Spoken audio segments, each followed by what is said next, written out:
안녕하십니까. 전산회계 기초 4주차 수업을 들어가도록 하겠습니다. 자, 우리 이제 전 시간에 재무상태표하고 손익계산서에 관련된 우리가 이제 계정이라든지 또 재무상태표는 우리가 이제 재산 상태를 알아보기 위해서 작성하는 것이고, 그 다음에 손익계산서는 장사를 잘했는지 못했는지를 알아본다 이렇게 얘기를 했어요. 자, 우리가 이제 오늘 이제 거래소부터 분계를 들어가야지만 되는데, 재무상태표의 자산, 부채, 자본, 그 다음에 또 수익과 비용에 관련된 계정 과목을 머릿속에 암기가 들어가 있지 않는다면 우리가 분계도 못할 뿐더러 그 다음에 전산회계 프로그램에다가 입력 자체를 할 수가 없다는 점이에요. 그래서 여러분들이 이 계정 과목에 관련된 것은 앞전에서도 말씀드린 것처럼 알파벳하고 같은 개념이기 때문에 알파벳도 모르고 문장을 공부한다? 말이 안 되는 얘기가 되겠죠. 자, 그래서 여러분들한테 다시 한번 우리가 전에 배웠던 거 복습을 하면서 들어가도록 하겠습니다. 자, 먼저 우리가 이 재무상태표다라고 얘기를 했어요. 자, 우리가 이 재무상태표다라고 하는 것은 뭐라고 그러냐면 기업의 재산 상태가 얼마가 있는지, 너 재산이 얼마 있니? 라고 하는 데 있어서 우리가 보는 순간이다 이렇게 얘기를 했어요. 그래서 일정 시점에 라고 얘기를 했죠. 그래서 일정 시점에 재무 상태를 파악하는 것이다 이렇게 얘기했는데, 자, 우리 재무 상태표에는 세 가지 식구가 있죠. 자산, 그 다음에 부채, 그 다음에 자본, 이렇게 해서 우리가 딱 이렇게 T자의 형태를 취하면서, 자, 차변에는 뭐가 들어간다? 자산이라는 식구가 들어가야지만 된다라고 얘기했고요. 대변에는 부채하고 그 다음에 자본에 관련된 그 식구들이 들어가야 된다라고 얘기를 했죠. 자, 그러면 우리가 이제 그 식구들에 대한 거, 전에 우리 배웠던 거 머릿속에 끄집어내면서 같이 한번 들어가 보겠습니다. 자, 우리가 돈을 뭐라고 그랬다? 현금 이렇게 얘기했죠. 그래서 지폐나 주화, 그 다음에 뭐 자기압수표, 은행에서 우리가 이제 수표로 발행하는 경우 이런 것들도 다 현금이다라고 얘기를 했고요. 그 다음에 우리가 당좌예금과 보통예금은 가장 중요한 목적에 따라서 우리가 회계를 하는데, 얘네들은 우리가 무슨 관리? 자금 관리를 하기 위해서 우리가 은행에다가 예입하는 그런 부분이다라고 얘기를 했습니다. 그래서 우리가 이 수표나 어음을 발행하기 위한 우리가 예금을 뭐라고 했다? 당좌 예금이다 라고 얘기했죠. 자, 이 당좌 예금 같은 경우는 이자가 있다 없다? 없다는 거야. 예금 중에서 이자가 없다 이런 점을 꼭 알아두시기 바래요. 그 다음에 보통 예금이다 라고 하는 것은 우리가 이제 인출성 예금이다, 넣었다 뺐다, 우리가 이제 회사에다가 어때요? 큰 돈을 보관하기에는 위험 리스크가 상당히 크기 때문에 은행에다가 자금을 갖다가 예입하고 언제든지 찾아 쓰는 예금을 보통 예금이다 라고 얘기를 했죠. 그래서 우리가 회사에 있어서 자금 관리를 목적으로 하는 그런 그 예금을 우리는 보통 예금과 그 다음에 당좌 예금이다 라고 얘기를 했습니다. 자, 그 다음에 이제 외상 매출금과 바드러움이 나와 있는데요. 자, 우리가 이 외상 매출금은 외상으로, 자, 매출이라는 얘기는 팔았다는 얘기잖아요. 그래서 외상으로 상품을 팔면 우리가 외상 매출금이다 라고 얘기를 했어요. 그러면 일단 외상으로 팔았기 때문에 돈을 받아야 되겠는데 못 받았다 이런 얘기잖아요. 그래서 우리가 외상 매출금하고 바드럼을 묶어서 우리는 무슨 채권이란다? 그쵸, 매출 채권이다 라고 얘기를 했죠. 그래서 상품을 팔고 돈을 받아야 된다. 자, 채권이란 얘기는 받을 권리가 되잖아요. 그래서 받으면 누구 거? 내 거가 되는 거니까 자산이 된다. 자, 그 다음에 이제 우리가 어음이다라고 하는 것은 우리가 지금 현재 돈이 없기 때문에 약속된 날짜, 즉 만기를 적어주고 나서 나중에 내가 돈을 줄게 라고 하고서 미래에 돈을 지급하겠다는 약속 증서 같은 그런 부분이 되겠죠. 마찬가지 돈을 줘야 되는 의무가 있기 때문에 우리가 자산, 즉 채권이다라고 얘기를 했습니다.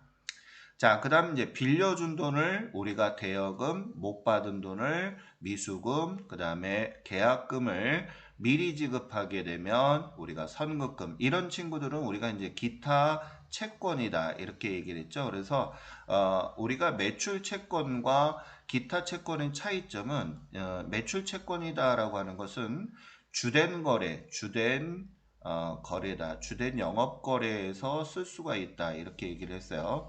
그러면 이 주된 영업 거래다라고 하는 것은 어떤 거냐면 상품, 제품을 팔고 사고 이런 부분의 주된 영업이다. 왜냐하면 기업을 왜 차렸다고 그랬어요? 상품이나 제품을 판다라고 얘기했었잖아요. 하지만 그 외적인 거래, 주된 거래 이외의 거래에서 예를 들어서 이자를 돈을 빌려주고 이자를 받았다거나 또 내가 물건을 팔고 나서 예를 들어 사용하는 비품을 팔고 나서 못 받은 돈이 있다라고 하게 되면 미수금. 그래서 이거는 주된 거래 이외에서 사용할 수 있다. 이런 부분들이 제가 이제 분계 들어갈 때 다시 한번 설명을 들어가도록 하겠습니다. 자, 그 다음에 이제 상품이다. 판매하기 위해서 내가 사갖고 온 거죠. 그래서 내가 원가가 50원에 사갖고 와서 뭐 100원에 팔았다라고 하게 되면 50원만큼 우리가 비싸게 팔아서 상품 매출이익이다 이렇게 얘기하는데 이때 50원을 내 매출 원가다 이렇게 얘기하고 또는 상품의 원가다 이렇게 얘기하죠. 그래서 상품이다라고 하는 것은 물건을 내가 뭐 하기 위해서 팔기 위해서 사갖고 오는 것이다 라고 얘기했고 제품이다 라고 하는 것은 판매를 하기 위해서 내가 제조다 라고 하는 것은 만든다 라고 얘기를 했었죠. 그래서 만들어서 판매하는 것을 제품이다. 자, 원재료다 라고 하는 것은 물건을 만들기 위한 하나의 재료를 구입해서 가져오는 거죠. 예를 들어서 자, 제가 중국집을 한다. 자, 주재료가 뭐예요? 밀가루죠. 밀가루 같은 경우를 내가 사갖고 왔다. 그럼 밀가루를 갖다 뜯지 않은 상태는 원재료가 되고 그 다음에 내가 이것을 뜯어서 반죽을 했다라고 하게 되면 재료비가 이렇게 되는 거죠. 자, 비용이 발생이 되는 거죠. 그래서 원재료라고 하는 것은 물건을 만들기 위해서 사갖고 온 것을 원재료다. 이렇게 얘기하고요. 그 다음에 소모품이다 라고 하는 것은 써서 없어지는 물품. 뭐 예를 들어서 볼펜, 장부, 그 다음에 우리가 뭐 잉크, 뭐 복사기 같은 경우는 카트리지, 뭐 복사용지, 뭐 여러 가지들이 많이 있죠. 자, 이런 것들을 우리가 이제 재고자산이다. 이렇게 이제 보통 얘기를 하죠. 재고라고 하는 것은 싸놓고 이런 얘기거든요. 판매하거나 소비하는 그런 자산을 우리가 재고자산이다. 이렇게 이제 보통 얘기를 합니다. 자, 그 다음에 이제 우리가 단기 매매 증권이다. 또 매도 가능 증권이다. 이렇게 나와 있는데, 자, 얘네들은 우리가 이제 유가 증권이다. 이런 얘기죠. 유가 증권은 우리가 종이에다가 재산권을 표시하는 증서다라고 해서 어떤 것이 있어요? 주식이라든지 또는 사채, 그 다음에 또 공채, 또 국채, 뭐 이런 것 등이 우리가 유가증권이다라고 하죠. 우리가 일반적으로 어때요? 주식이나 사채 같은 경우는 많은 거래를 하고 있죠.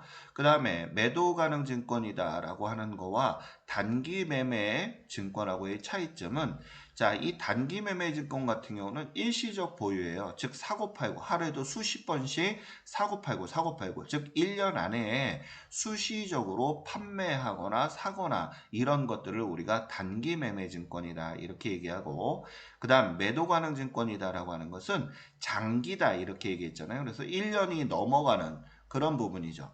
예를 들어서 뭐 이런 경우 많이 있잖아요. 내가 배당금을 목적으로 해서 주식을 사는 경우 자, 이거는 시세하고 상관없이 배당금 목적으로 사는 거 아니겠습니까? 그런 부분이 되겠죠. 자, 이런 것들은 우리가 이제 유가증권이다라고 하고요. 그 다음에 이제 이런 토지나 구축물까지는 우리가 이제 보통 유형자산이다 이렇게 얘기해요. 유형이다라고 하는 것은 형태가 있다 이런 얘기가 되는 거거든요. 그래서 우리가 영업용이다라는 말을 여기다 이렇게 쭉 붙여놨는데 영업용이라는 얘기는 자, 회사에서 뭐 하려고 쓰려고 사는 자산 이렇게 보시면 됩니다. 그러니까 내가 목적이 상당히 중요하다고 했잖아요. 땅을 갖다 너 왜 샀니? 라고 했더니 아, 내가 이거 쓰려고 라고 하게 되면 토지가 되는 것이지만 너 이거 왜 샀니? 판매하려고 라고 하게 되면 상품이 된다 라고 얘기를 했고요. 그 다음에 우리가 땅을 너 왜 샀니? 라고 했을 때 내가 이런 부분을 투기, 즉 앞으로 내가 땅을 갖다가 땅값이 오를 것 같다라고 하게 되면 투자 부동산 이렇게 이제 우리가 목적에 따라서 분류가 된다는 점을 알아두셔야 됩니다. 건물도 마찬가지죠. 빌딩을 뭐라고 한다? 건물. 근데 이것도 마찬가지 왜 샀니? 라고 하는 것은 회사에서 쓰려고 사는 그런 부분을 건물이다 라고 볼 수가 있겠죠. 자, 그 다음에 이제 우리가 차량 운반구라고 나와 있는데요. 자, 이거는 우리가 엔진이 달려 있어서 스스로 가는 것들을 얘기하는 건데 자동차나 오토바이 이런 부분을 우리가 이제 차량 운반구다라고 얘기를 했어요. 자, 그럼 리어카 같은 경우는 뭐가 될까요? 그쵸? 비품이 되는 거예요. 여기는 이제 비품이 없는데 자, 비품 같은 경우는 우리가 많이 쓰이는 거죠. 뭐 회사에서 쓰려고 냉장고를 샀다거나 또는 컴퓨터를 샀다거나 또는 책상을 샀다거나 또 뭐 여러 가지가 많이 있죠. 그죠? 이런 것들을 우리가 이제 비품이다라고 얘기하고요. 그 다음에 기계장치다라고 하는 것은 우리가 어떤 것들을 만들기 위한 그런 부분의 자산을 얘기하는 것이고, 그 다음에 구축물 같은 경우는 교량이다라고 하는 건 다리, 뭐 주차장, 또 앞에 돌담 같은 경우 있잖아요. 이런 것들을 우리는 이제 구축물이다. 그래서 이런 것들을 우리는 이제 유형자산이다라고 얘기를 하는 것이죠. 자, 그 다음 이제 부채 들어가 볼까요? 자, 외상으로 상품을 사는 거 할 때 우리가 매입이다 이런 얘기를 썼잖아요. 그래서 외상으로 상품을 사면, 그러면 당연히 내가 뭐 해야 된다? 돈을 줘야 되는 의무, 즉 채무가 발생을 하는 것이죠. 그래서 우리가 이 채무가 발생을 하게 되는데요. 자, 이때 내가 돈을 줘야 되는 의무죠. 이것도 마찬가지 주된 영업 활동에서 우리가 발생할 때 쓰는 계정이다라고 볼 수가 있습니다. 자, 마찬가지 지급어음이다라고 하는 것은 돈 대신에 어음을 줬다. 내가 지금 현재 돈이 없으니까 나중에 내가 돈을 꼭 줄게 하는 하나의 약속 증서 같은 그런 부분이죠. 그렇기 때문에 돈을 줘야 되는 의무가 있기 때문에 뭐가 된다? 채무가 됐다. 이런 얘기예요. 자, 그래서 이런 것을 우리는 뭐라고 하냐면 매입 채무다라고 제가 이렇게 써놨죠. 자, 이렇게 된다. 그 다음에 이제 차입금, 미지급금, 선수금 이런 것들은 기타 채무다라고 얘기를 했어요. 그래서 어, 빌려 주면은 대여금이 되는 거지만 꾼돈, 즉 빌려오면 돈을 갚아야 되는 채무잖아요. 그래서 차입금, 여기 차자는 빌려올 차자입니다. 그래서 보통 우리가 차자가 들어오면 아, 빌려올 차자구나. 부채 성질이 있구나 이렇게 알아두시면 좋을 것 같고, 그 다음에 못 준 돈이니까 줘야 되잖아요. 그래서 못 준 돈 미지급금, 그 다음에 계약금을 미리 받으면 뭐라고 그랬다? 선수금이다 이렇게 얘기했죠. 그래서 우리가 이 부채다라고 하는 거에 차입금, 미지급금, 기타 선수금 같은 경우는 우리가 기타 채무다 이렇게 얘기하죠. 이거는 주된 영업활동 이외에서 사용할 수 있는 계정 과목이다라고 얘기를 했습니다. 자, 그 다음에 이제 자본금, 개인 기업에 우리가 지금 배우고 있는데요.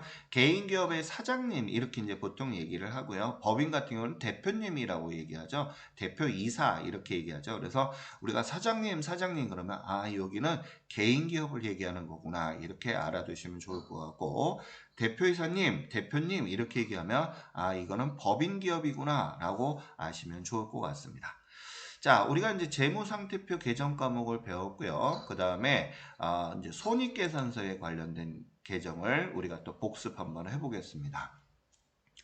자, 손익계산서다라고 하는 것은 어때요? 장사를 잘했는지 못했는지를 우리가 알아본다라고 했죠. 그래서 우리가 이 장사를 잘했는지 못했는지를 알아보는 것은 일정 기간에 있어서의 경영성과다라고 얘기를 했죠. 그래서 번 돈을 제가 수익이라 그랬고 쓴 돈을 뭐라 그랬다? 비용이다라고 얘기를 했습니다. 자, 그래서 우리가 번 돈이 많으면 상당히 좋은 거 아니겠어요? 그래서 올해 번 돈이 많으면 뭐가 생긴다? 그쵸. 단기 순이익이 생기고 반대로 쓴 돈이 많게 되면 단기 순손실이 생긴다라고 얘기를 했어요. 자, 그럼 우리 전에 배웠던 수익과 비용 계정 과목에 대해서 같이 복습하는 시간으로 가져보도록 하겠습니다. 자, 먼저 상품을 팔면은 우리가 매출 이렇게 얘기하는데 우리가 이 전산회계 프로그램에서는 상품을 사면은 우리가 상품 이렇게 적고요. 팔면은 뭐라고 적는다? 상품 매출 이렇게 적습니다. 즉, 우리가 팔면은 돈을 받잖아요. 그러면 내가 번 돈이니까 상품 매출은 우리가 수익 계정이다라고 보는 것이고요. 반대로 여기 상품 매출 원가다, 매출할 때 내 원가다 이런 얘기가 되는 거거든요. 그래서 예를 들어서 내가 50원에 상품을 사와서 100원에 판매를 했다라고 했을 때 50원이 바로 내 원가니까 이것을 우리는 상품 매출 원가다라고 하는 것이고요. 그 다음에 100원에 우리가 물건을 팔았으니까 이것을 우리는 상품 매출이다 이렇게 얘기를 하는 것이죠. 그러면 자, 우리가 50원짜리를 100원에 팔았으니까 얼마큼 이익이 남았어요? 50원만큼의 이익이 남았죠? 이것을 우리는 뭐라고 하느냐 하면 매출 총이익이다 또는 이것을 상품 매출 이익이다 라고 얘기하죠. 그래서 상품을 비싸게 팔면 매출 총이익 또는 상품 우리가 매출 이익이다. 이렇게 이제 보통 얘기를 하고 있죠. 상품 매출 이익이다. 이렇게 얘기를 합니다. 자, 그 다음에 이제 반대로 상품을 싸게 팔았다라고 하게 되면 어때요? 손해본 거잖아요. 예를 들어서 50원짜리를 사와서 내가 30원에 판매를 했다. 30원은 뭐가 되는 거예요? 상품 매출이 되겠죠? 그죠? 상품 매출이 되고. 그 다음에 50원은 내 상품 뭐가 돼요? 매출 원가가 되는 것이고. 그럼 얼마큼 손해봤어요? 20원만큼 이것을 우리는 매출 총 손실이다. 또는 이것을 상품 매출 손실이다. 이렇게 이제 보통 우리가 얘기를 하는 것이죠. 자, 그래서 상품을 팔면은 뭐라고 한다? 상품 매출. 상품을 사면은요, 상품 이렇게 적고요. 그 다음에 상품 내 원가를 뭐라 한다고요? 상품 매출 원가. 비싸게 팔면 우리가 상품 매출 이익. 반대로 상품을 싸게 팔면 상품 매출 손실이다라는 점을 알아두시기 바라겠습니다. 자, 그 다음에 이제 우리가 보통 이자를 받으면 뭐라고 하죠? 이자 수익이다. 이렇게 이제 보통 얘기를 하잖아요. 그죠? 그래서 우리가 이자를 받으면 뭐라고 한다? 이자 수익 이렇게 얘기하고요. 그래서 이자를 받으면 이자 수익, 이자를 주면은요, 반대로 이자 비용이다. 일단, 어때요? 비용이라고 하는 것은 우리가 장사해서 쓴 돈이다. 이렇게 얘기하고, 수익은 번 돈이다. 라고 하는 거예요. 자, 번 돈과 이익은 분명히 다르다는 점을 꼭 기억하셔야 되겠죠? 그 다음에 수수료를 받으면, 자, 수수료를 받으면 뭐라 한다? 수수료 수익. 라고 하고요. 반대로 수수료를 주면은 뭐라 한다? 수수료 비용. 어때요? 상대적이잖아요. 그죠? 서로 반대되는 개념이다. 이렇게 볼 수 있고요. 그 다음에 이제 많이 틀리는 게 제가 이 임대료하고 임차료 계정이다. 이렇게 이제 얘기를 많이 들었는데, 자, 집세를 받으면 임대료, 집세를 주면은 뭐라 한다? 임차료라고 얘기를 했죠. 그래서 많은 복습을 하셔야 돼요. 자, 이자를 받으면 이자 수익, 수수료를 받으면 수수료 수익, 집세를 받으면 임대료 이렇게 하고요. 이자를 주면은 이자 비용, 수수료를 주면은 수수료 비용, 집세를 주면은 임차료 이런 형태로 여러분들이 많은 복습을 하셔야지만 여러분들이 쉽게 우리가 이제 분계도 하고 또 전표 입력도 하게 될 것입니다. 자, 그 다음에 이제 잡이익이라고 나와 있잖아요. 자, 이 잡이익 같은 경우는 잡스러운 그런 부분이거든요. 여러 가지. 그러니까 빈번하게 발생하는 것은 아니죠. 예를 들어서 금고에 뭐 시제를 맞추고 있는데 뭐 100원이 남았다든지 또는 100원이 모자른 경우도 있잖아요. 이때 남으면 우리가 잡이익, 모자르면 잡손실 이런 개념을 쓰게 된다. 이렇게 보시면 되겠고요. 또 뭐 길 가다 돈을 주웠다든지 뭐 이런 경우를 우리가 이제 잡이익 또 뭐 빈병 같은 경우를 처분해서 돈을 받았다든지 뭐 이런 것들 많이 있잖아요. 자, 그다음에 이제 유형자산 처분이익이다라고 나와 있는데요. 유형자산은 제가 형태가 있는 이런 얘기잖아요. 그래서 우리가 앞전에 배웠던 건물, 비품, 토지, 또 차량 방법 이런 것 등을 내가 처음에 50원 주고 샀는데 사용을 하다가 나중에 중고로 매매하는 경우가 있죠. 그러면 중고로 매매했을 때 내가 쓴 거 빼고 즉 감가상각 누계액이라고 하는데요. 감가상각 누계액은 내가 썼다 해서 모아놓은 돈을 얘기해요. 그럼 내가 50원짜리를 사서 20원만큼 사용했으니까 이 자산의 원가, 즉 장부가액이다 이렇게 얘기하거든요. 장부가액은 30원짜리인데 이거를 내가 40원에 판매를 했다라고 하게 되면 10원만큼 이익을 받잖아요. 이때 우리는 유형자산 처분이익이다. 반대로 내가 손해를 보게 되면 뭐라고 한다? 유형자산 처분 손실이다 라고 얘기를 하는 것이죠.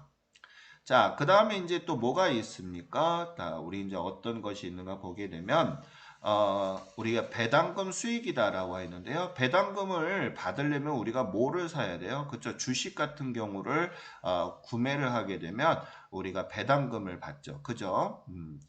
자, 그래서 배당금을 받으면 배당금 수익이다. 이렇게 이제 보통 얘기를 합니다.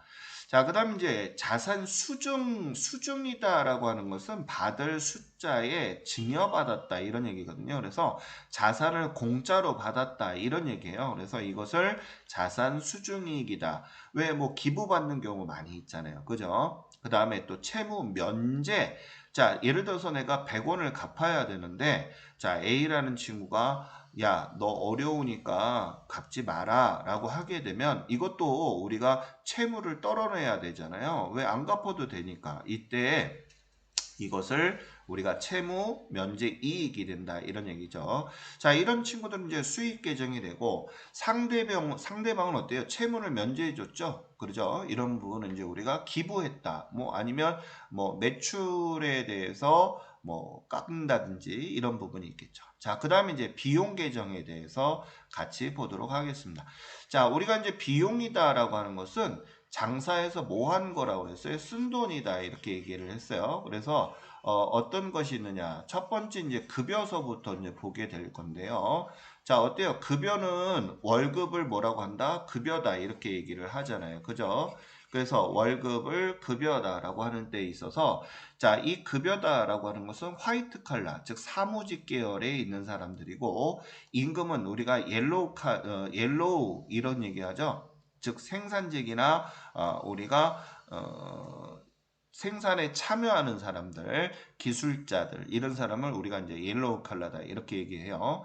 그래서 우리가 급여다라고 하는 거와 임금의 차이. 그다음에 이제 우리가 일용직인 사람을 뭐라고 하느냐면 잡급이다 이렇게 이제 얘기한다라고 했습니다.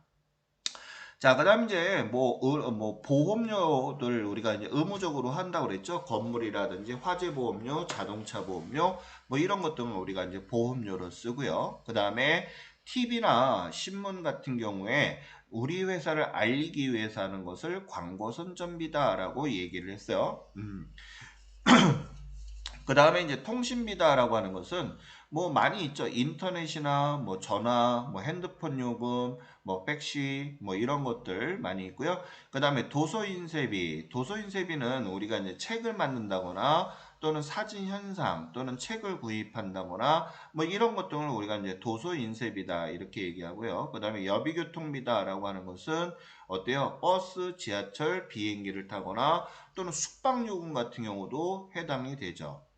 뭐 예를 들어서 제주도에 출장을 우리가 받았어요. 그럼 지하철 타고 그 다음에 또 어때요? 비행기도 타고 그 다음에 제주도에 도착을 해서 택시도 타고 그 다음에 하루 또 자야 되잖아요. 그죠? 이런 것들 전부 다 우리가 뭐라고 하느냐 하면 여비교통입니다. 즉 업무상으로 발생되는 부분이 되겠죠. 그래서 업무상 출장비 뭐 이렇게 얘기를 하고요. 해외도 마찬가지 되겠습니다. 그 다음에 수도요금은 상수도 사업본부에서 우리가 수도를 공급받는 거죠. 지하수 같은 경우는 무료로 쓰는 거잖아요. 그래서 우리가 이제 보통 이렇게 되고요. 그래서 수도요금이다라고 하는 거와 열내는 거, 우리가 뭐 석유나 등유 뭐 이런 것들 많이 있죠. 전기요금 이런 것들을 우리가 수도광열비다라고 얘기할 수 있습니다. 그 다음에 이제 접대비다라고 하는 것은 우리가 이제 두 가지 개념을 알아야 되는데, 접대비하고 복리후생비에 대해서 잠깐만 우리가 좀 알아야 될 것 같아요. 자, 접대비. 우리가 접대는 왜 하는 거예요? 거래를 원활하게 하기 위해서 뭐 향을 제공한다든지 뭐 이런 경우가 되겠죠. 그래서 거래처 사람들한테 제공하는 부분이고, 자, 이 복리후생비는 직원을 위해서 쓰는 것이다. 예를 밥을 먹었어요. 직원하고 먹었다. 그러면 복리후생비가 되는 것이고, 거래처 직원하고 먹었다. 그러면 접대비가 되는 것입니다.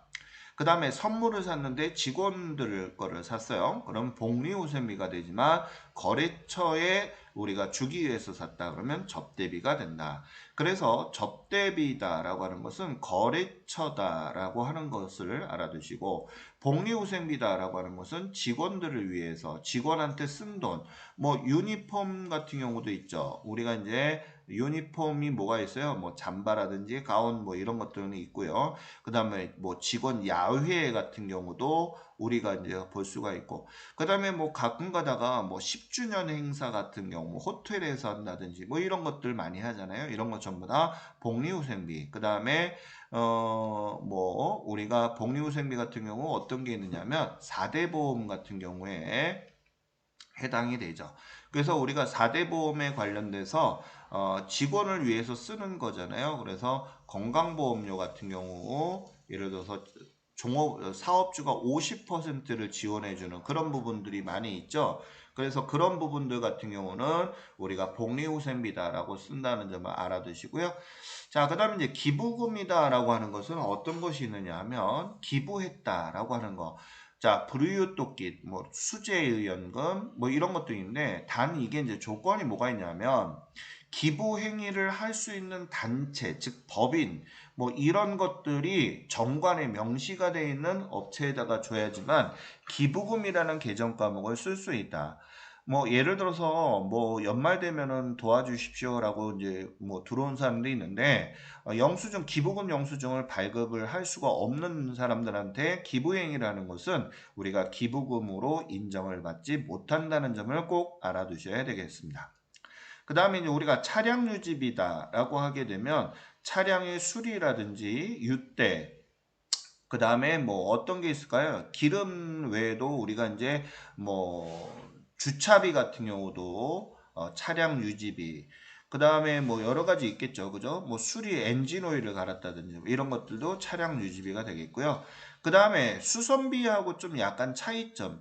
이 차량 유지비는 차량에 관련된 것이 해당이 되지만 수선비는 그 이외 차량 이외의 것들을 수리할 때 발생하는 것을 우리가 이제 수선비다라고 보시면 되겠습니다. 그래서 우리가 이제 보통 차량 유지비하고 그 다음에 수선비에 관련된 내용들을 많이 혼동하시는 경우들이 많이 있어요. 그래서 이런 부분에 관련된 내용들을 꼭 알아두셔야 되겠습니다.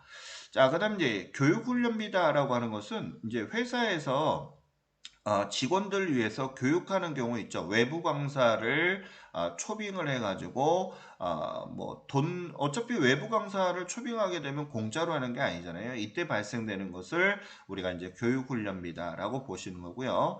그 다음에 세금과 공과 이 개정 과목들은 제일 많이 쓰는 것 중에 하나고요. 정말로 쓰임새가 많죠.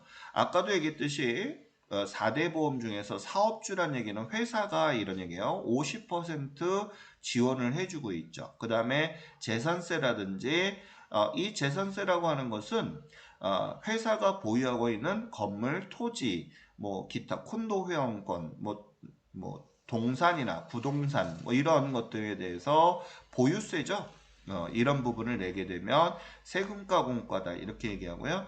그 다음에 자동차세, 뭐 기업이 보유하고 있는 자동차세는 1년에 우리가 두 번에 나눠서 내죠. 그 다음에 협회비, 뭐 예를 들어서 기업들 같은 경우에는 업종에 따라서 협회에 가입하는 경우가 있죠. 뭐 도매협회, 의료협회, 뭐 의사협회 이런 공적인 것들의 협회비를 내는 경우에 세금과 공과 이렇게 쓰지만 사적인 그 모임 같은 경우 있죠. 뭐 유니언 뭐 클럽이라든지 뭐 가로수라든지 뭐 이런 것들은 사적인 것들, 뭐 동창회 이런 것들도 전부 다 우리가 인정받지 못하기 때문에 세금과 공과 계정으로 쓸 수가 없다는 점을 꼭 기억을 하셔야 되겠습니다. 자, 그 다음에 우리가 이 재해손실이다라고 하는 것은 천재지변에 의해서 우리가 이제 손해를 보는 경우 많죠.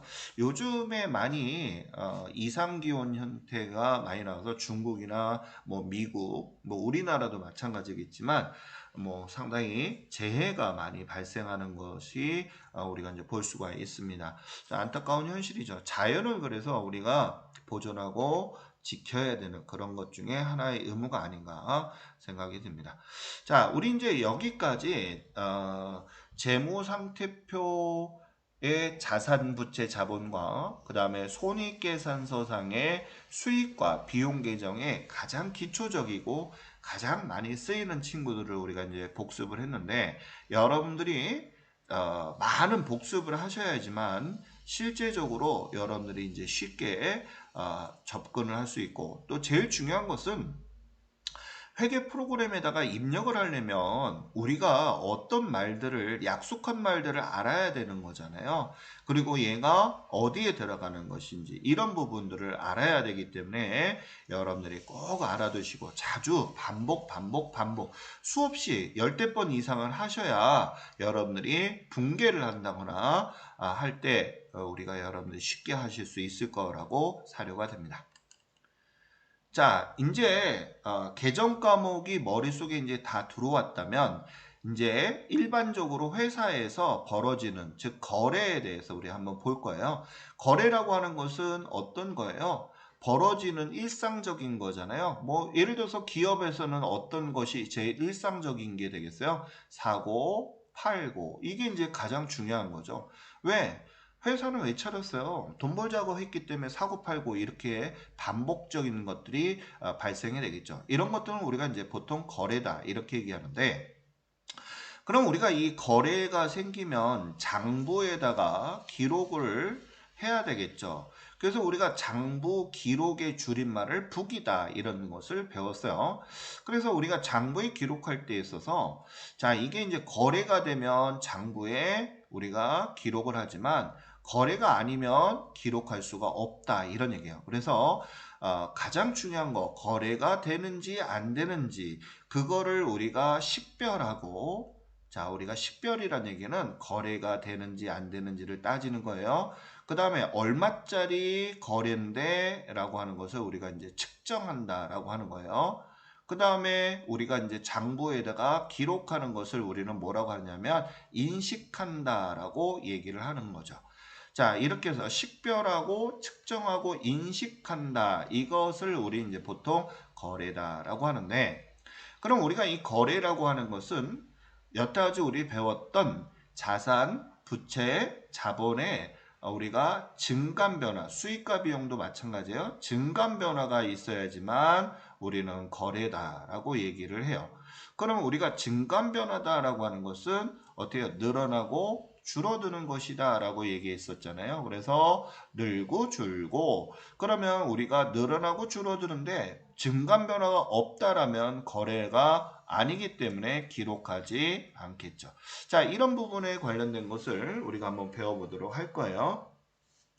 자, 그럼 먼저 우리가 제일 중요한 거, 측정한다라고 하는 것은 화폐로 나타난다라고 했잖아요. 이 부분이 중요하다. 나라마다 이 화폐가 달라요. 미국 같은 경우는 달러가 될 것이고, 일본은 엔화, 뭐 이렇게 우리가 이제 나눌 수가 있겠죠. 자, 우리가 회계상 거래가 아닌 경우, 자, 아까 제가 뭐라 했어요? 증감 변화가 없으면 우리가 이제 거래가 아니다라고 했는데, 예를 들어서 대표적인 게 우리가 주문이다 이렇게 볼 수 있어요. 주문만 받고 오고 가는 게 없었다. 자, 예를 들어서 제가 사과 10개 살게요 라고 하는 상태에서 거래일까요? 아닐까요? 거래가 아니죠. 왜냐하면 자, 상품을 사겠다라고 의사표시라고 주문만 했을 뿐이지 돈이 또는 사과가 오고 가지 않았다는 거죠. 그래서 이럴 때 인도하지 않은 경우, 즉 상품을 넘겨주지 않은 경우, 이런 것들은 거래가 아니기 때문에 장부에 기록하지 않는다. 또 임대차 계약, 우리가 이제 계약서만 체결하는 경우가 있죠. 이런 것은 우리가 거래라고 보지 않지만 다만 계약금을 지급하거나 받은 경우, 계약금이 오고 간 경우에는 우리가 거래라고 본다. 그 다음에 또 제일 중요한 거, 종업원을 채용하는 거. 뭐 홍길동을 연봉 5천에 채용하기로 했다라고 하는 경우 있죠. 그러면 현재 5천만 원이 나간 게 아니잖아요. 그래서 월급이 나갈 때 보통 우리가 거래라고 하는 것이지 채용한 상태에 대해서는 우리가 거래라고 보지 않는다는 점 꼭 알아두셔야 되겠습니다. 자, 그러면 이제 거래에 해당하는 것은 어떤 것이 있을까요? 화재. 자, 예를 들어서 건물이 있었어요. 건물이 있었는데 홀라당 다 타버렸다. 자, 있던 건물이 없어졌잖아요. 자, 거래가 되죠. 왜? 증감 변화가 있었잖아요. 그죠? 그 다음에 도난, 잃어버렸어요. 있던 것을 잃어버렸으니까 당연히 증감 변화가 있었다라고 볼 수 있고, 훼손당했다라는 얘기는 예를 들어서 어떻게 돼요?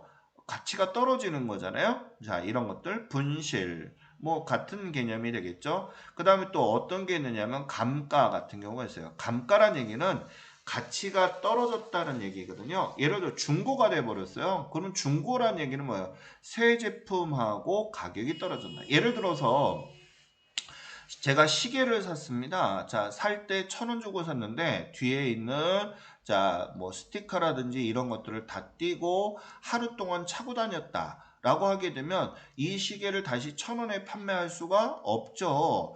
왜냐하면 중고가 그만큼 돼버렸잖아요. 예를 들어서 900원에 팔았다라고 하게 되는 것들. 자, 그럼 100원만큼의 지금 어떻게 돼요? 감가가 돼버린 거잖아요. 거래죠. 이렇게 증감 변화가 있어야지만 우리는 뭐라고 얘기하느냐면 거래다라고 하는 점을 알아두셔야 되겠죠. 자, 그래서 이렇게 우리가 임대차 계약이라는 얘기는 내가 어때요? 임대차 계약을 할 때 먼저 선납을 보통 하잖아요. 우리가 이제 예를 들어서 월세방을 계약했다. 그럼 보증금 뭐 1,000만 원에 월 뭐 40만 원이다. 그럼 먼저 40만 원을 어때요? 먼저 선 지급하고 살지 한 달 살고 나서 지급하는 경우는 거의 없어요. 그죠? 또 계약금을 받은 경우나 뭐 이런 경우. 그 다음에 거래처가 파산이 됐어요. 파산이라는 얘기는 쫄딱 망하게 되면 내가 이 거래처의 외상 매출금이라든지 또는 받으러 옴이 있는데 이거 받을 수 있어요 없어요? 못 받게 되잖아요. 회수할 수 없게 되는 경우 나는 이때 크게 손해를 봤을 때 이것을 우리는 이제 보통 대손이다 이렇게 얘기하거든요. 이것도 증감 변화가 있었죠. 왜? 받을 걸 못 받게 됐으니까 그만큼 내가 손해를 본 거 아니겠습니까? 자, 이렇게 손해를 봤다 이런 얘기예요. 그래서 우리가 제일 중요한 거 거래가 되는지 안 되는지 그 개념을 머릿속에 꼭 기억을 하셔야 되겠네요. 자, 그럼 이제 우리가 회계에 관련된 거래에 관련된 부분을 배웠는데 자, 거래가 되는지 안 되는지 그 부분을 한번 식별하고 그 다음에 또 뭐 한다 그랬어요? 측정이라는 얘기는 뭐라 그랬죠? 얼마인가 따져보는 거, 얼마짜리 거래야 이런 얘기가 되겠고 인식이다라고 하는 것은 장부에다가 기록을 한다라고 했었죠. 자, 그 회계가 되는지 안 되는지 이게 가장 중요해요. 이것을 우리가 식별한다라고 하는데 한번 보겠습니다. 현금 100원을 정기적금에 가입하기로 하고 약정을 했어요. 자, 그럼 이제 우리가 가입하기라고 약정을 했다는 얘기는 우리가 보통 어때요? 예금을 했다는 얘기거든요. 그래서 거래다라고 볼 수가 있는 거죠. 약정을 했다. 이 가입하기라고 약정을 했다는 얘기는 100원을 우리가 집어넣고 집어넣어야지만 약정서를 쓸 수가 있는 거거든요. 그래서 혼동하지 마시고요. 그 다음에 사용할 비품을 뭐하고 구입하고 거래죠. 현금이 나가버렸어요. 거래예요. 그 다음에 건물이 소실되다라고 나와 있네요. 소실이라는 얘기는 뭐 했던 얘기예요? 그리고 불이 홀라당 났으니까 어때요? 증감 변화가 있었죠. 그 다음에 은행에 현금을 예금하다. 그러면 자 현금 자체는 감소가 되겠고요. 그 다음에 예금은 어떻게 됐을까요? 증가돼 버렸죠. 아니 그러면 똑같은 거 아닙니까? 라고 생각할 수 있지만 현금이라는 친구와 예금이라는 친구를 놓고 생각을 하셔야 돼요. 그래서 이런 증감 변화가 있었다는 얘기예요. 증감 변화라는 얘기는 늘어나고 줄어드는 그런 현상이잖아요. 그래서 현금은 감소가 되고 그 다음에 예금은 늘어났다. 이런 점을 꼭 알아두셔야 되겠습니다. 자, 그 다음 이제 우리가 매출하기로 계약하다라고 하는 것은 거래가 아니죠. 그죠? 도난당하다라고 잃어버린 거니까 감소가 잃어버렸죠. 거래가 되겠고요. 매출하고 대금은 오타네요. 대금은 현금으로 받았으니까 현금은 늘어나고 상품은 줄어들게 되겠죠. 자, 거래가 되겠고요. 자, 출자했다는 얘기는 사업을 시작했다는 얘기거든요. 그러면 사업할 때 15,000원의 현금을 가지고 시작한 거예요. 그러면 회사 자체에서는 15,000원 현금이 갑자기 늘어난 게 되는 거죠. 그죠? 쓴 거는 아니지만 갑자기 회사 자체 내에서는 현금이 늘어난 거가 되기 때문에 거래가 될 수 있습니다. 그 다음에 주택담보대출을 받기 위해서 건물 200원짜리를 담보 제공하다. 우리가 근저당이다 이렇게 얘기하는데, 자, 이것은 우리가 근저당이나 담보 같은 것을 제공할 때는 우리가 증감 변화가 없어요. 그냥 하나의 내가 이 사람이 돈을 못 갚게 되면 내가 뺏겠다 이런 담보 같은 형태가 되는 거죠. 그래서 이거는 거래가 아니다. 그 다음에 수표가 부도가 났다. 부도가 뭐예요? 못 받게 됐다는 얘기거든요. 그러면 이렇게 되면 내가 돈을 못 받게 되니까 손실을 입게 되니까 당연히 거래가 되게 된다. 이런 점을 알아두셔야 되겠습니다. 자, 어때요? 우리가 이제 거래가 되는지 안 되는지 식별하는 거 이런 부분이 정말 중요해요. 일상 우리가 이제 여러분들이 취업하고 사무직 계열로 가는 경우들이 많이 있어요. 어때요? 이런 경우 있잖아요. 항공과에 스튜디오스과에 들어갔다 그래서 꼭 비행기 쪽에 있으란 법은 없잖아요. 또 사무직 계열에 있을 수도 있고, 또 기계과다 그래서 기계 만지는 게 아니라 사무직 계열로 갈 수도 있어요. 그래서 이거는 여러분들이 회계는 가장 기본적인 그런 사무의 하나라고 볼 수가 있는데, 이런 것들을 우리가 이제 보통 사무를 할 때 가장 중요한 게 식별하는 건데, 이 식별하는 그런 부분이 가장 중요하다. 왜? 내가 이 장부의 기록을 함에 따라서 재무제표에 반영이 되고, 이 재무제표에 반영이 됐을 때 우리가 세금 부분에 대해서 어떤 영향을 미치는지, 또 기업의 영향, 즉 우리가 주가 순이익이 많이 늘어나게 되면 어때요? 기업의 주가는 올라갈 수밖에 없는 거잖아요.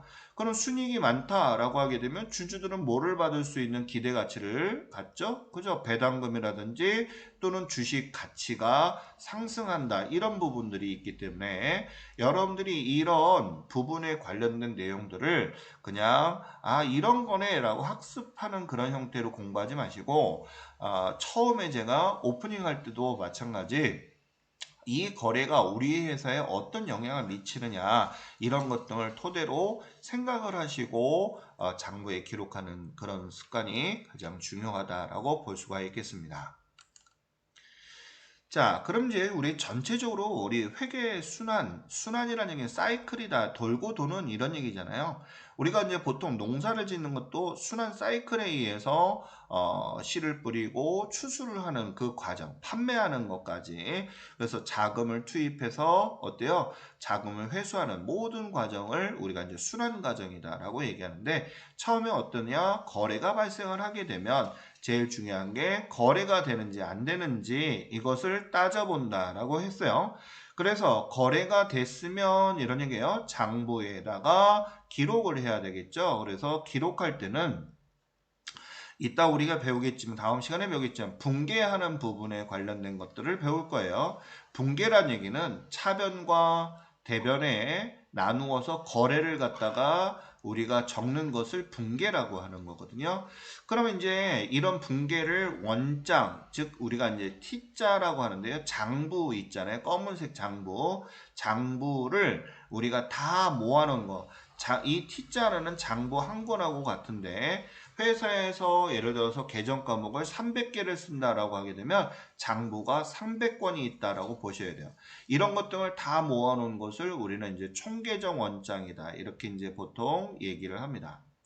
자, 전기란 얘기는 기록하는 것이거든요. 그래서 기록하면 어때요? 200에서 300여 가지의 계정 과목들이 쭉 나열이 되겠죠. 그런 것들을 장부채로 우리가 윗사람한테 보일 수 없으니까 우리가 이제 시산표라는 것도 나중에 배우겠는데 한 표에 자산, 부채, 자본, 수익, 비용을 이 리스트를 쫙 만들어서 보기 좋게 만든 것을 우리가 이제 시산표다라고 해요. 그러면 우리가 앞에 수정전이다라고 나와 있는데, 자, 이 수정전이란 얘기는 우리가 재무제표를 작성할 때 발생주의를 지키자라고 약속을 했는데, 발생주의는 올해 1월 1일부터 12월 31일까지에 발생된 것들만 재무제표에 기록하고 작년 거, 내년 거는 재무제표에 기록하지 말자 이런 개념이거든요. 이런 것들을 속가내는 분계를 우리는 이제 수정분계다 또는 결산분계다 이렇게 얘기를 하는 거죠. 그래서 다시 시산표를 작성을 하는 것이고요. 이것을 토대로 우리가 재무제표를 만들게 되는 것입니다. 자, 재무제표는 우리가 첫 시간에도 제가 설명을 했던 것처럼 재무상태표, 손익계산서, 현금흐름표, 자본변동표, 주서 이런 것 등이 나와 있죠. 그래서 여기에서 우리가 알 수 있는 유용한 정보 같은 경우를 볼 수가 있는 것이죠. 그러면 이런 것 등을 누구한테 제공한다? 그쵸? 이해 관계자한테 뭐 한다 그랬어요? 제공을 한다. 그러면 이해관계자들이 이 정보를 보고 내가 어때요? 의사결정을 하겠죠. 내가 우리 회사의 주식을 살 거야, 안 살 거야 라고 하는 결정을 하게 되는 것입니다. 자, 어때요? 우리가 이런 그 순환 과정을 계속 반복적으로 하고 있죠. 그죠? 그래서 이런 부분에 의해서 계속 기업들이 이루어져 나간다는 점을 알아두시고, 자, 이제 제일 중요한 게 거래가 생기면 무엇을 알아야 되냐? 분계를 하는 것을 배울 거예요. 분계란 얘기는 아까도 나눌 분자거든요. 나누어서 이런 얘기예요. 그래서 분계란 얘기는 거래를 나누어서 적는다 이런 얘기거든요. 그래서 어떤 경우가 있느냐. 자, 예를 들어서 우리가 이제 다시 우리 다음 시간에 분계하는 요령을 설명을 할 건데요.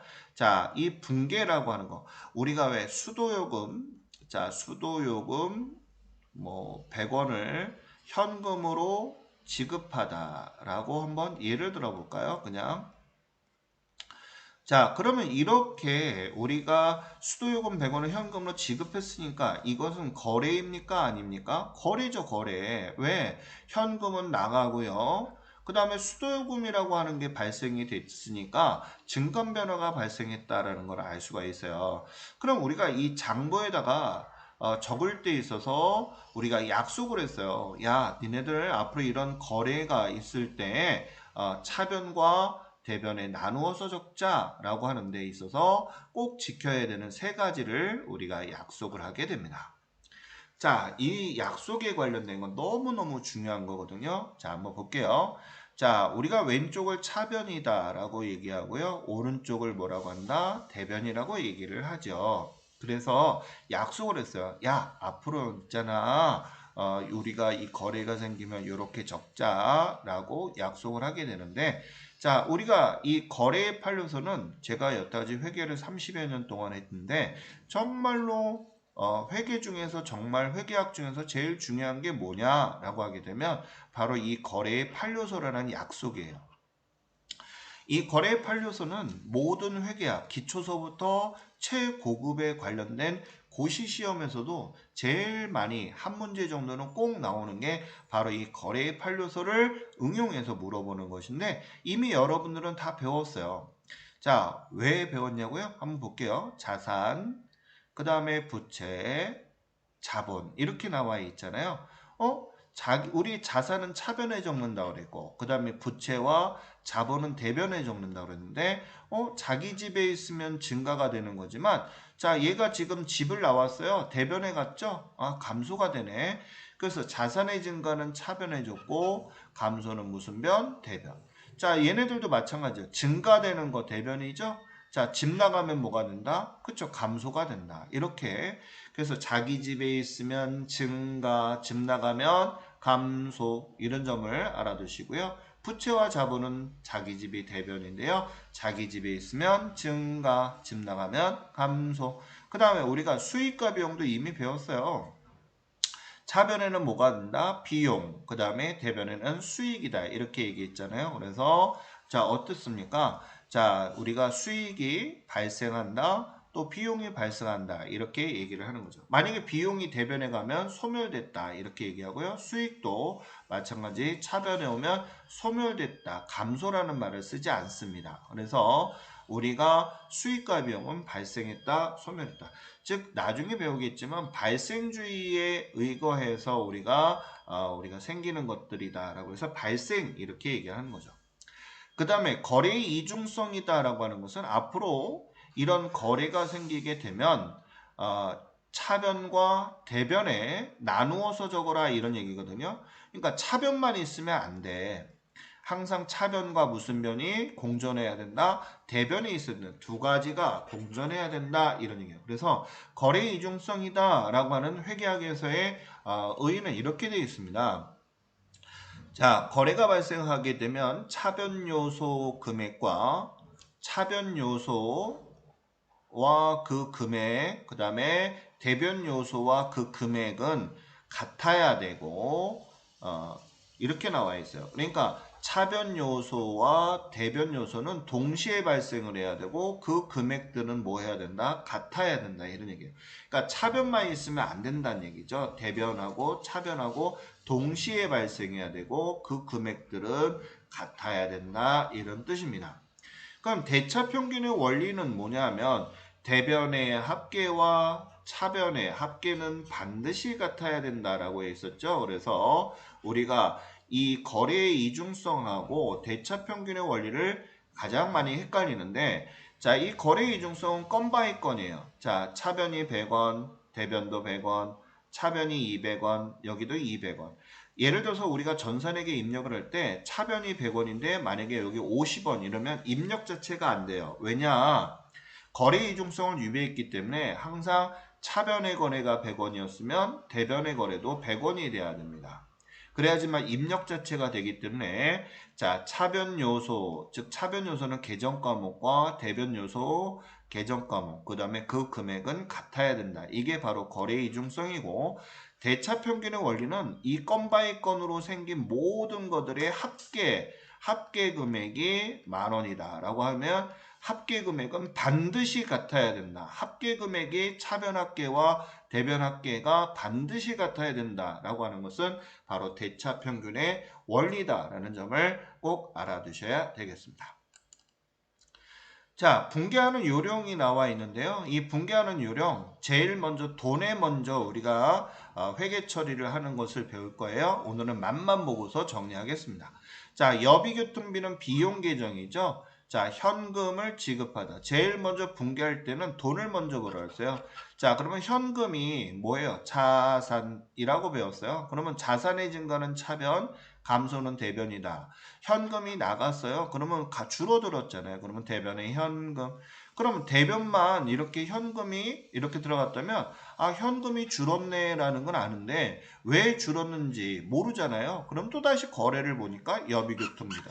그럼 비용은 우리가 무슨 변에서 생긴다고 그랬죠? 차변. 그러면 차변만 있어요. 그러면 여비교통비 100원을 알아도 이 여비교통비를 뭐 송아지를 줬는지 금덩이를 줬는지 수표를 발행했는지 모르기 때문에 잘 모르겠죠. 그래서 차변과 대변은 이렇게 동시에 발생해야 되고 그 금액도 같아야 되겠죠. 자, 이렇게 수익과 비용의 거래가 하나라도 있으면 이것을 우리는 손해거래고 비용의 발생, 자산의 감소 이런 것들을 우리는 이제 결합관계다 이렇게 봅니다. 결합관계는 어떻게 뭉쳤니? 뭐 연인이 아니면 중매니 이런 것처럼 비용의 발생 거래와 자산의 감소의 거래가 합쳐진 거야 라고 하는 것을 결합관계다 이렇게 보는 거죠. 또 여기도 볼까요? 이자 200원을 현금으로 받았어요. 현금이 받았으니까 늘어났네요. 자, 우리의 자산의 증가는 무슨 변? 차변. 왜 받았어요? 그랬더니 이자를 뭐 한 거예요? 받았대요. 그러면 이자를 받으면 뭐라고 배웠어요? 이자 수익. 이게 이제 대본에 나와야 되겠죠. 그러면 이자를 받으면 이자 수익, 수익은 우리가 대변에 적죠. 이렇게 수익과 비용이 하나라도 있으면 손익거래고요. 차변, 자산의 증가거래와 수익의 발생이 같이 모여서 하나의 분계가 이루어졌다. 이것을 우리는 결합관계다라고 볼 수 있습니다. 자, 이번 시간에 우리 전에 배웠던 자산모채 자본 수익 비용, 그 다음에 거래소부터 분계하는 요령을 살짝 맛을 봤고요. 다음 시간에는 우리가 분계 연습을 집중적으로 연습하도록 하겠습니다. 자, 수고.